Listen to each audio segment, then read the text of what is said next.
అట్లాగే ఇప్పుడు మున్సిపాలిటీలో అది దౌర్జన్యమే కదా, అది అనైతికం. దాన్ని ఎలా సమర్థిస్తారు? భయపెట్టి తీసుకుంటాం అంటే రేపొద్దున ఇక అంటే జగన్ ఈ ట్రిప్ నైతికత పాటించాడు, వద్దు మనం బెదరేయొద్దు ఈ విషయంలో. వెంటనే అంటారు ఎలక్షన్లో బెదరేయలేదని. ఎలక్షన్లో ఇద్దరు కొట్టుకు చేస్తున్నారు. ఎవరికి నైతికత ఉంది? ఏ పాయింట్లో నైతికత ఉంది?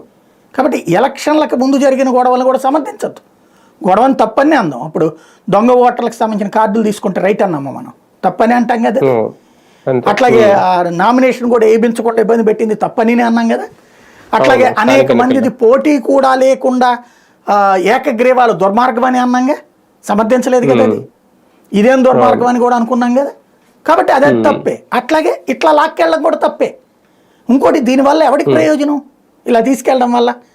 ఇప్పుడు అదే పార్టీలో ఉన్నటువంటి వాళ్ళు ఎంతకాలం కష్టపడ్డ వాళ్ళు అందరూ నాశనం అయినట్టే రేపు.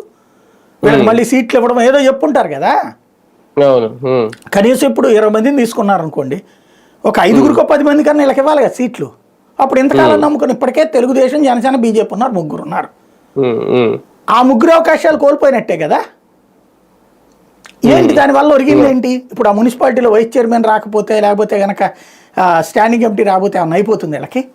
లోకం ఏమైనా నాశనం అయిపోతుందా? లేకపోతే భూమి అట్టించిటే ఏమైనా తిరుగుతుందా? అనైతిక చర్య ఎవరు చేసినా తప్పనాలి. ఏముంది బలం అందులో? బలం ఉంటే కనుక వైసీపీ గెలిచేది కదా. వాళ్ళందరూ ఉండగానే కదా